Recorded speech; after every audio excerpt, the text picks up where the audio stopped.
All right, good afternoon, everyone. Would like to call the meeting of the Social Equity Council's Reinvestment Workforce Committee to order.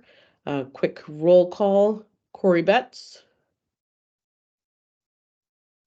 Andrea Comer. Avery Gaddis. Here. Sabira Gordon. Present, I'm sorry. No worries, Corey. Thank you. Sabira Gordon. Andrea Hawkins, I know is present, has to just step away for a second. Michael Jefferson. Present. John Aim, present. Paulo Robertson. Kelly Marie. Present. Kevin Walton. And Shirley Skyers Thomas. Present. Okay, I believe we have a quorum. So first item on the agenda is the approval of the November 15th, 2023 minutes. Do I have a motion for approval? Move So to moved. approve. Second. Any discussion? All those in favor say aye. Aye. Aye. Any Aye. opposed? Any abstaining? All right. Next item on the agenda is the update for our reinvestment in workforce. So we're going to start with the workforce program update, and I will turn it over to Director Clay. Good afternoon, everyone.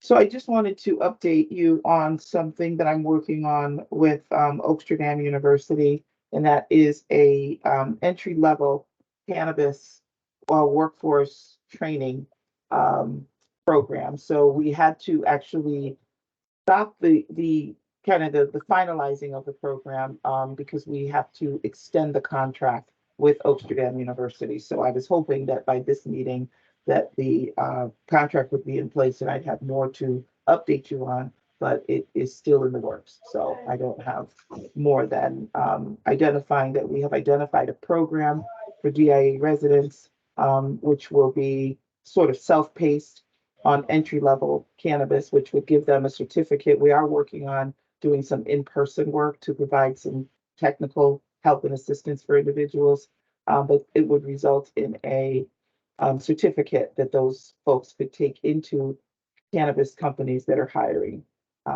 entry-level cannabis positions. In addition, we're working on a management level, so a little bit higher level certification as well that folks could use as their credential if they are interested in working in the cannabis industry. Thank you. Question, so this is with Oaksterdam. This is separate from the accelerator program, correct? Correct. And do we have a renewal? Are we going into a renewal for the accelerator program for next year? We are. The contract for OU is to do the cannabis workforce training as well as a boot camp for a pre-lottery in anticipation of a lottery in 2024, that we would do some boot camp work for people who are interested in applying. And that work is being done with OU and the accelerator. Okay. We have questions from members. Councilwoman Mallory's. Thank you, Chair. A question on the program for Oaksterdam. You had mentioned it was a self-paced program, completely online. Is that so? Do people go on there and then they go through the content on their own? What types of supports are available for them? So that's what we are working out with them right now. We kind of stopped our conversations with them when our contract with them expired. So we're in the process of updating, but it is my intention that there is some technical assistance for people who are in need of that. We've already had some conversations with Gateway Community College, and they're prepared to work with us and our trusted messengers and DIAs to get people in the lab. And then we would see that there are sort of coaches or a facilitator in the room with them.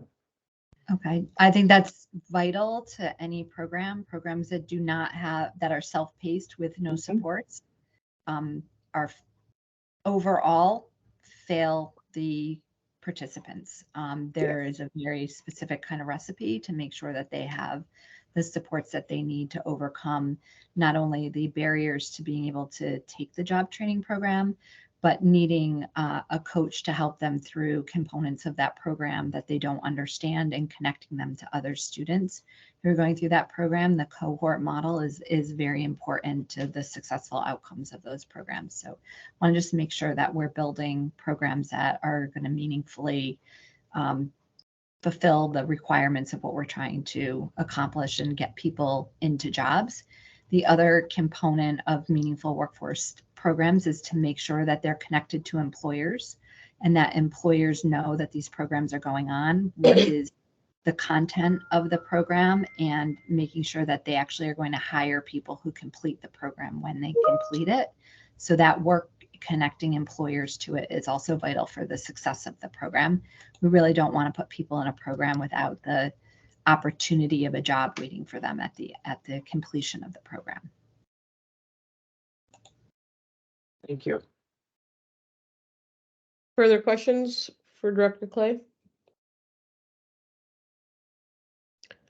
Okay, thank you for that update. We'll move on to the reinvestment plan update, starting with a readout of the what we've collected data-wise from our community conversations and surveys.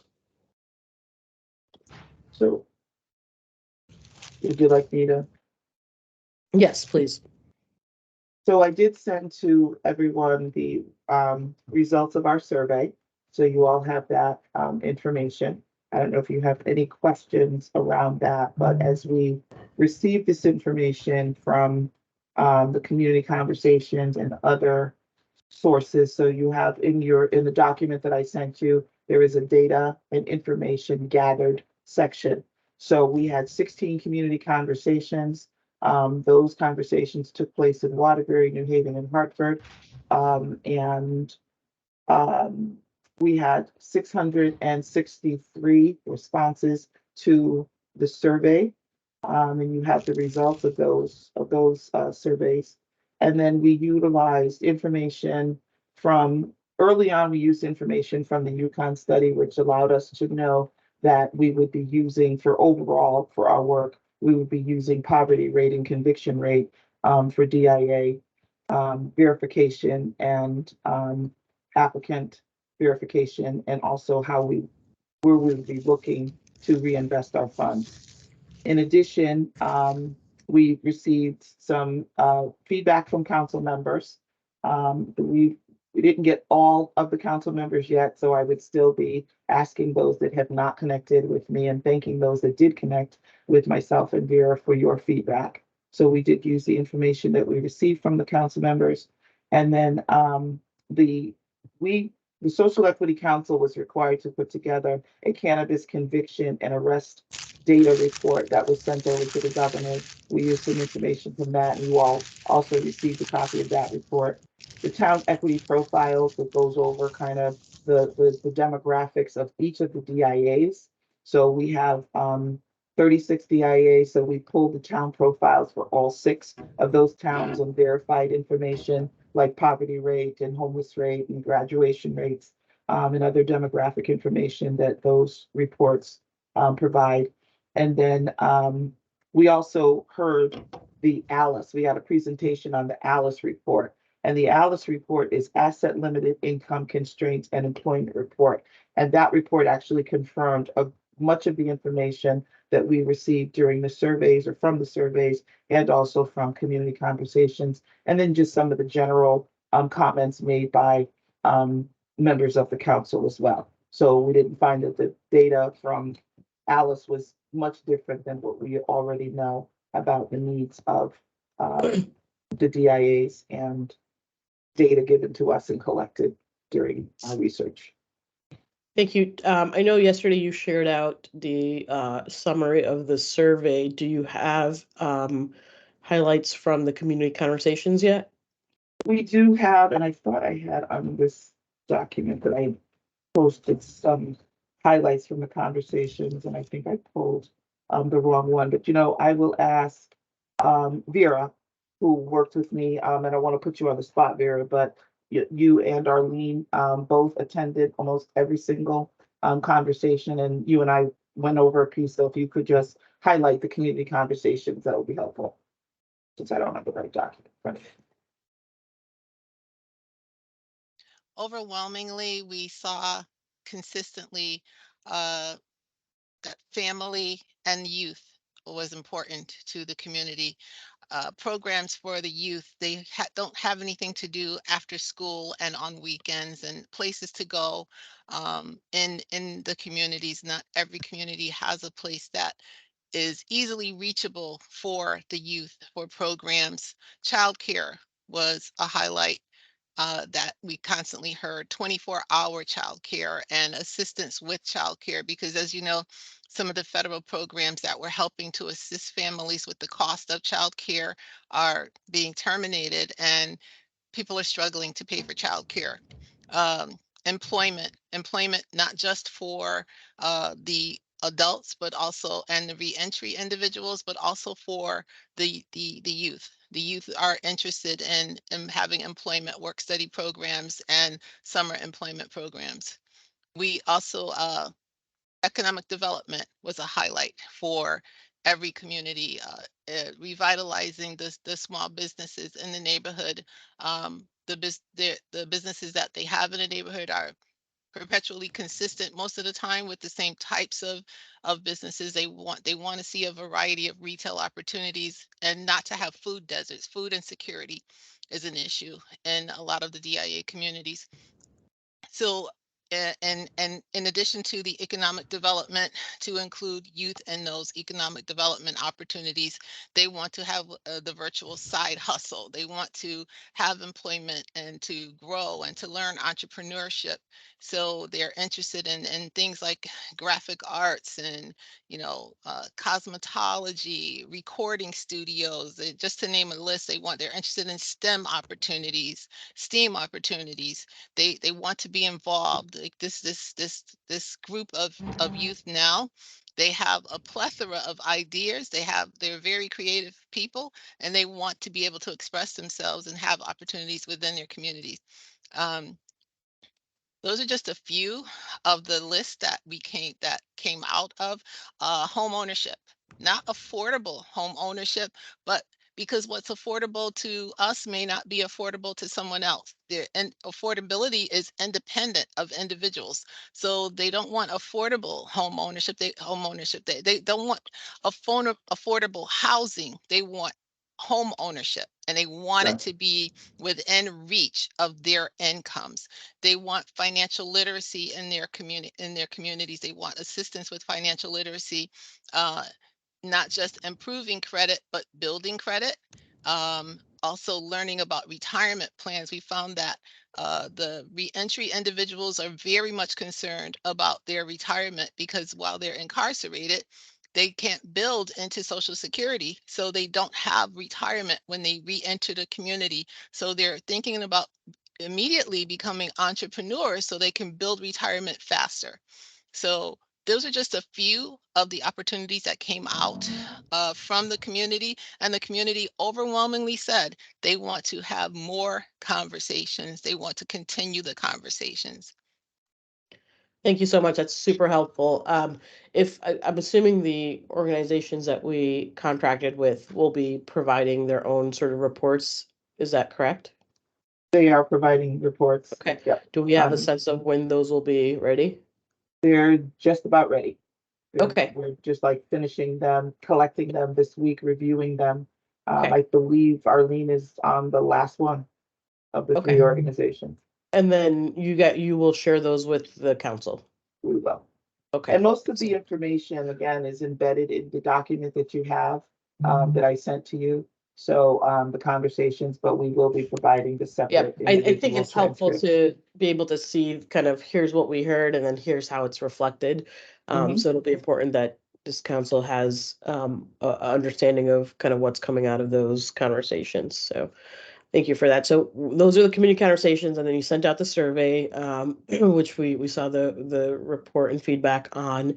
And then I think those are the two big pieces, in addition to all the other items that you listed, that went into this proposal. So if there's Well- no question, Well, just through you, Madam Chair, I just wanted to add one other piece. We've begun meeting with officials in the DIA. So we just went down to Norwalk and we had a great conversation with mayor's representatives in Norwalk. And there are communities that plan on reinvesting their 3% back into the community. So I highlighted a couple. I had a really great conversation with the mayor of Bristol. They also plan on reinvesting their 3% back in. So those are opportunities for us to leverage. We're going to be going back down to Norwalk, and working with them a little bit more closely on developing sort of their own reinvestment plan. And if we are going to be investing certain dollars in their communities, they want to be ready to leverage them and to be ready to use them. great. Any other questions on just sort of the community conversations, data gathered? Yes, Councilman Jefferson. Good afternoon, all. And Vera, thank you for that wonderful report. Do we have a time frame that we're working with here? Because I mean, you just in your in the documents you provided, Jenny, I thought you laid out a very good plan, and it was inclusive of a lot of things that Vera discussed. So I'm just wondering, what else are we looking for before the council votes on the plan? If I may, we haven't gone into the plan yet, so I think that we're just discussing sort of making sure everyone's aware of all the different feedback channels and what the information and data that was gathered.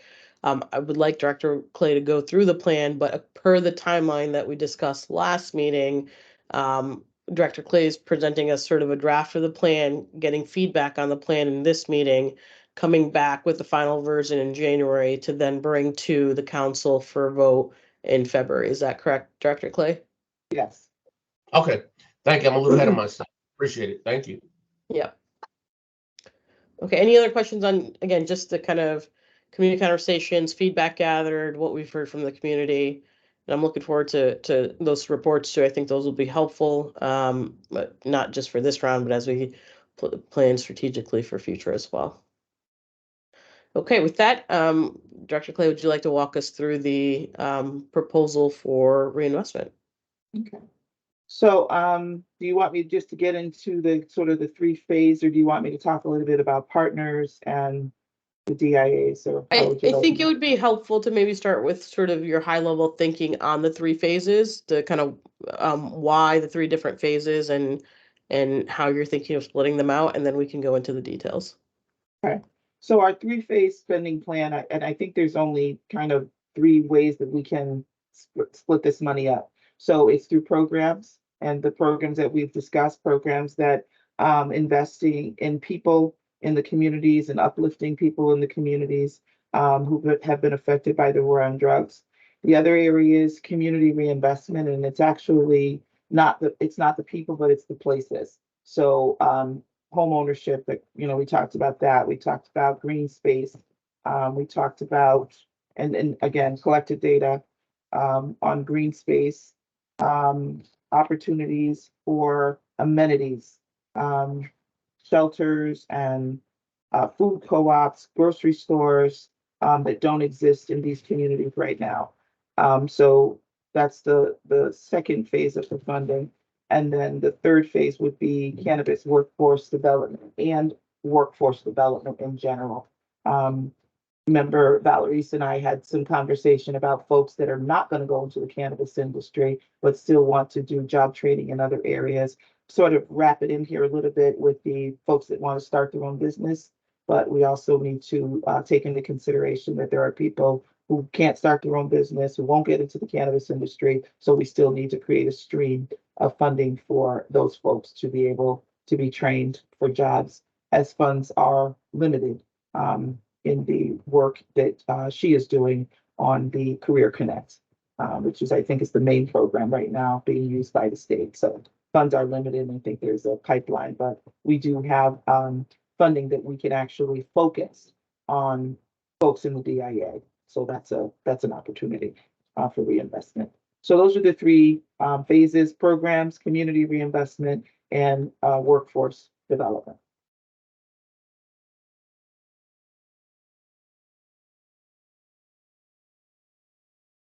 Do you want me to get into any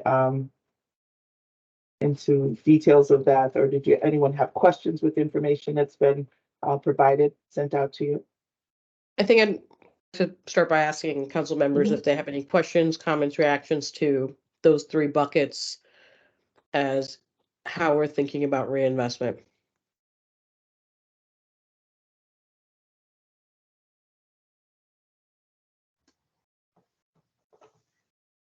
Okay. I think the one I go ahead. Sorry, I I think you was probably might say the hoping- same thing. Yeah, I didn't want to dominate the conversation, so I was hoping others might chime in. I think we need to be really intentional on how we bucket the funding and how we think about what is a program, what is a community reinvestment, so that when we take this funding and we put it out for bid, that we're getting back projects that really meet the needs of what the communities are saying that they need, and that they're proportionate to what that need is. I was looking through the survey results. Workforce development, well, underemployment is one of the largest issues of when people say, how have you been adversely affected? Underemployment, unemployment is it's the second or third bucket, and it's very like almost tied for the second place. And then opportunities for workforce development programming is limited. And so we need to make sure that we're kind of aligning in all of those things. I think it's just very useful when we look at, how we send this funding out so that we don't have a repeat of the pilot program where we had the trusted community members making those final decisions of who was going to be funded. My thoughts are that they should make recommendations to the council, and the council should approve their decisions so that we don't get $200,000 going to a brownie troop to start a brownie troop in a community, and we give $5,000 to another organization who asked for 50 and you can't really do anything with 5. So my thought is, how do we frame this out so that we give parameters on the investments being made in the communities, and that the Social Equity Council has final say in what those final recommendations are for investment. Thank you. You hit on some of the points I had. We did talk a lot about workforce, just kind of employment opportunities for employment, both for adults and the youth. And some of that to me feels like workforce development, and seeing that the funds allocated in workforce development were significantly lower than the other two categories. I also understand that there's opportunities in the other two categories to address those. So to the point that was made, I think just being very clear on the parameters that we set. We might need to pick a couple of things. Again, I always am in favor in being more focused to tackle the top, whatever number of priorities we need to, versus broadening it out. So that's something we might want to consider as you further refine the plan. Is do we put more focus on the areas that we're hearing from the community as the areas of greatest need? I know Councilman Jefferson has his hands up. I know Councilman Shirley was unmuting, and I apologize for muting you, but there's a lot of background noise that was coming in. So I don't know if you were unmuting to speak or. No, I was, but Oh. Can you hear me now? Yes. Okay, no, let me mute myself and then figure out what the background noise is. So No worries. I think it's just a phone's ringing and stuff. No worries. Councilman Jefferson? Yeah, I agree with both you, Madam Chair, and Councilwoman Valeris. I do think I would go even further and say that if we cannot establish parameters that work, we exclude that particular area altogether. I mean, if we can't really, vet an area, or better yet, define a particular area where funds can grow, be used, and we can't define it the way we want to, then we might want to just put it aside on the back burner until the next round or something. I don't think we have to force ourselves to necessarily meet that particular need if there's no clarity and there's no parameters. We have to have guardrails around some of these ideas that are coming forth, and that's just stepping up our game. I mean, that's why we had the pilot, so to see where our failings were. So I would just implore the executive director to keep that in mind as we develop these areas. Make sure we build the guardrails around those areas so that we're very clear to those who are asking for funds what the funds should be used for, and how does it look, so that we're just not just pouring money down some dark hole. Those are my comments. Thank you, Madam Chair. Thank you. Director Clay? Yeah. So we did decide that we were going to, and again, we did this because we wanted to know where we would be vulnerable. I wouldn't say that the pilot program failed. I think it was very, very, it was good for the community. It woke people up. It gave them hope. And so I think in the next round, we are going to definitely see a more impactful program. We've learned many lessons. One of the things that will be helpful going forward is what we asked the grant makers to do was to give us their list of applicants. And the council members were supposed to take a look at that list and raise any concerns.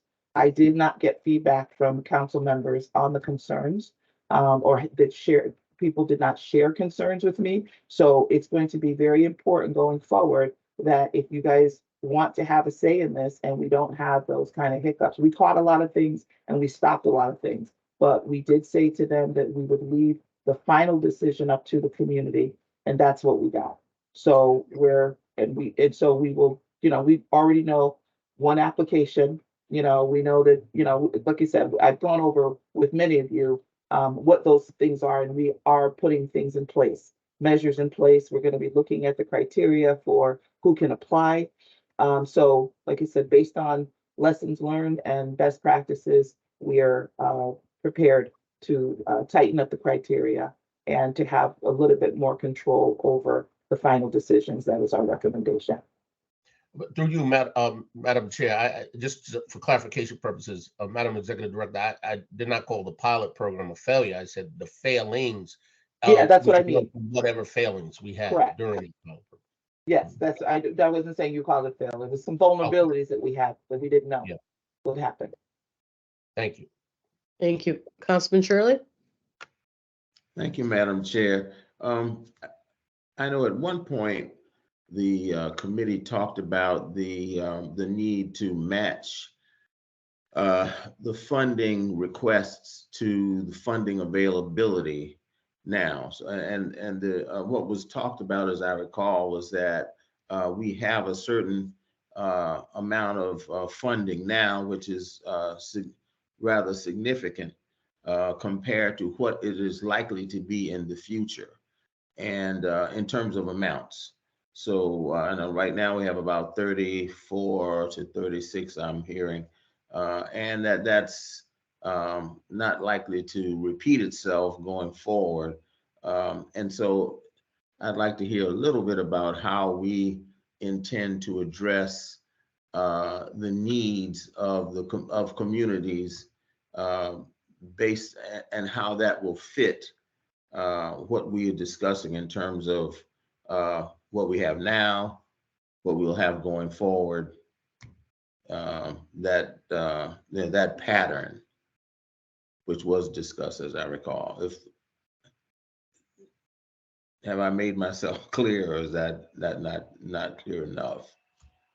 If I may recap, I think what I hear you saying is just making sure that we're connecting the dots between the concerns that we're hearing directly to the investment categories or parameters that we're setting. Is that succinct? Right, yeah. And for example, at one point, there was a discussion about how we wouldn't want to fund things that were that required ongoing funding at a certain level that would not be available then, right? Even though it's available now. So have we thought any more about how that would be, how we would choose projects in that, in that light? So I think you're saying, so, we want to be careful of not, let's say, for example, giving an organization $500,000 to start a program that we won't be able to further support necessarily in the coming years. Right, but I was thinking of maybe larger orders of magnitude, would say some not funding $6 million now for something that is going to require $3 million a year going forward, when that won't, we're not going to have that capital going forward. I think that's something, maybe Director Clay, as you refine the parameters, just put some thinking around and add in sort of, how do we best frame that as guidelines to the grant makers when they're reviewing applications? That is a tricky one, because you could almost argue, there's no certainty necessarily for any program beyond their funding cycle. But I think it is something worth thinking about. Thank you. Thank you, Madam Chair. Other, yep, go ahead. I'm sorry. I think one of the ways that we communicate to the public that, this level of funding is not going to be an annual level of funding is indicating to them that we will do a NOFA, notice of availability of funds, and that NOFA will change based on funds that are available. So, if cannabis, we get an increase in the percentage of sales tax, we may have a little bit more money. If we, sales grow, we will have more money. So just communicating to them that, there's things like, collaboration that they should be thinking about, the ability to sustain the programs that we are enhancing. So we've talked about that. We've had those discussions with the grant makers, and we're spreading that information to the public that it's not 34 million a year. And because you got 200,000 this year, it doesn't mean you're going to get 200,000 next year. So, real public education on the cannabis sales tax revenue and what these reinvestment funds look like and how they are available. And people should look at an annual availability of funds, not the total available. It might even be worth just framing it as these are like one time. It is, the 34 million is a one-time thing.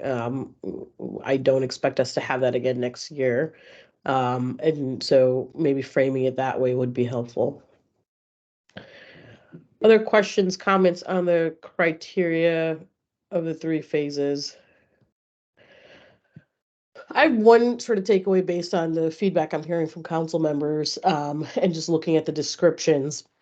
When I look at phase 2 around community reinvestment, and we talk about, economic opportunities, entrepreneurship training, childcare, et cetera, a lot of those pieces fit into some of the programmatic support scopes up top. I think that was what Kelly Marie was sort of referring to as well in terms of the overlap and not being clear.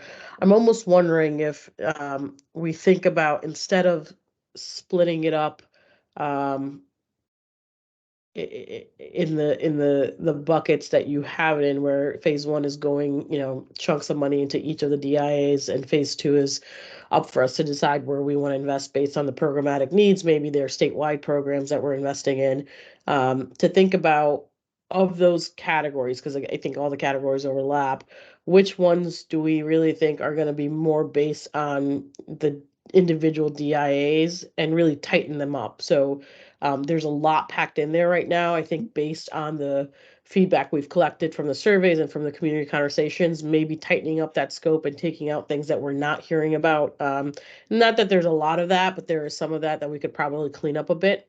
And having that first phase really focus in on those that are specific to, obviously, controlled and impacted by those individual DIAs. You're more likely to have local, town, or city-based organizations that are supporting those types of programs, and then shift anything that might be more, regional or broader in impact into that phase two. That might mean moving some of the funding, and I'll let you guys kind of think on what the best way to do that is.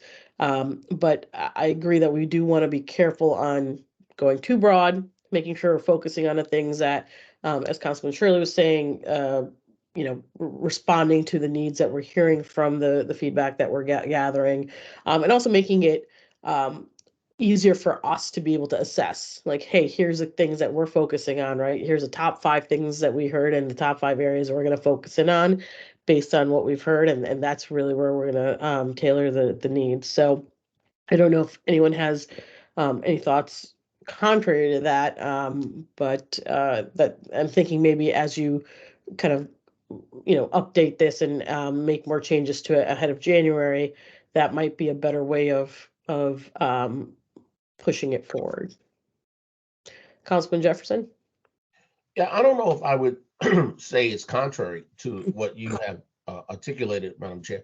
I would just add that, I'm looking more or less along the lines of collaboration and developing collective impact models where a lot of those buckets can be all, just working together, so that, we're funding a collective more so than just an individual bucket. And this way we encourage collaboration within the DIAs. So, some of those buckets that can't be filled or shouldn't be filled individually, we can give to an entity that embraces all those or encompasses all those items, and then the council could decide, which ones, should be funded. That's the way I look at it, and we can do that within a DIA, so we don't have to necessarily, regionalize it. We could say we can encourage DIAs, particularly some of the most effective DIAs. We can encourage them, say, pool those resources together, look at some of those individual buckets, see if we can work together, and then we can fund the entire entity. That's how I'm seeing it. Yeah, so the funding breakdown that Director Clay I'm is talking about the 11 million, just so you know. I'm not okay, talking about. got it. I'm not talking about the first phase. I'm talking about that second phase. Yep. That 11 million. Okay, that makes sense. Thanks for clarifying that. Yeah, that's what I'm saying. Councilman Larry's? I would just say, I agree with you, Councilman Jefferson. Having cross collaboration built into the projects is a really great way to scale and enhance programs. And I also caution us to be sprinkling funding too shallow across many different priorities, because then we can't really get good collective impact if we're giving tiny bits of money across a lot of places. So if, for instance, there's a neighborhood that needs a grocery store, right? That's going to be a major investment. And that investment should be in collaboration with other things. And it says DECD have other funding in their community investment funds that we could pool together. How do we leverage those other programs in order to bring a grocery store there? And then once we bring a grocery store there, how does entrepreneurship, play into place there? Do we want to bring in individuals who we could use that as an incubator for learning, hands-on learning in entrepreneurship by running the grocery store? Like, there's a lot of things, I think, if we think creatively and kind of big picture and big impact, if we sprinkle a little bit of money in a lot of different things within a neighborhood, then it's going to be really hard to measure big impact. But if we're making really mindful investments in areas that are important and vital to the different neighborhoods, I think through in encouraging and requiring collaboration and leveraging of other funds could be a high impact way to move the dollars forward. Thank you. Councilman Shirley? Thank you, Madam Chair. I agree with Councilwoman Valeries, and will just add that I think it is really powerful to have a funding request articulated, and then for that request to be seen to be met.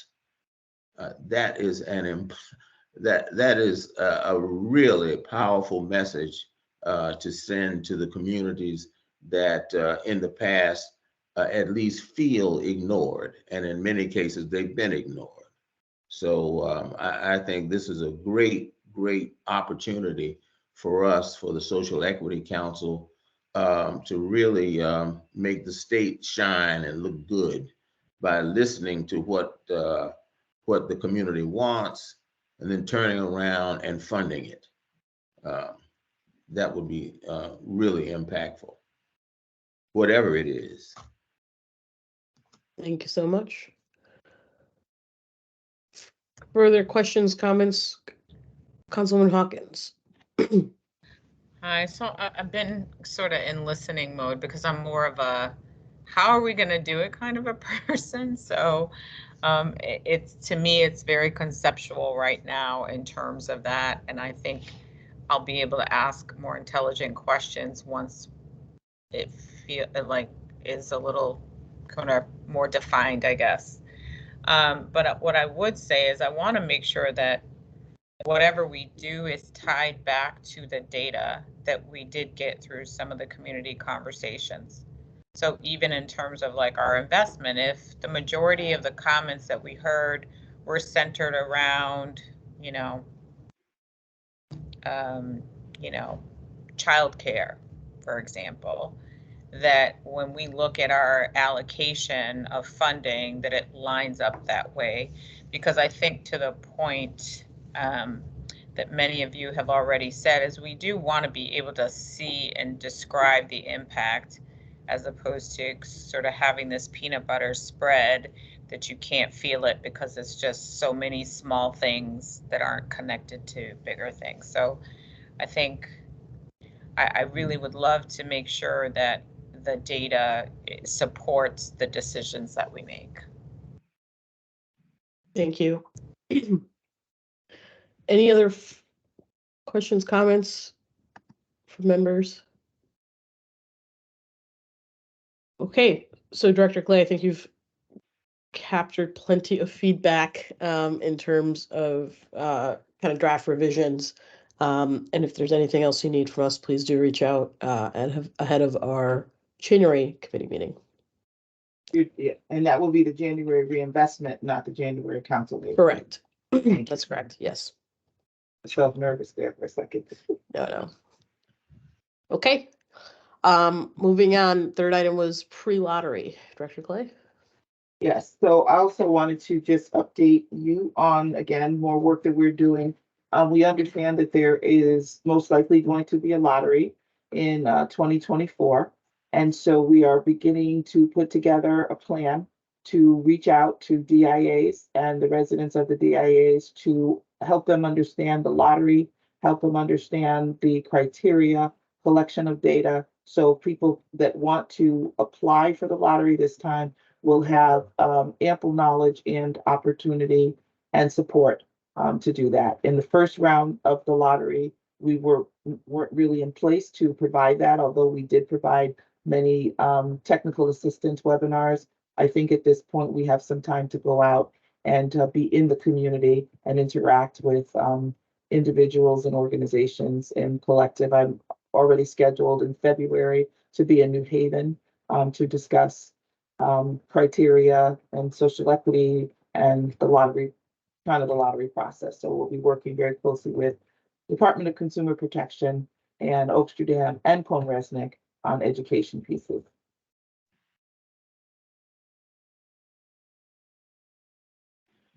Great. Do we have a timeline? Did I miss that on when that might be?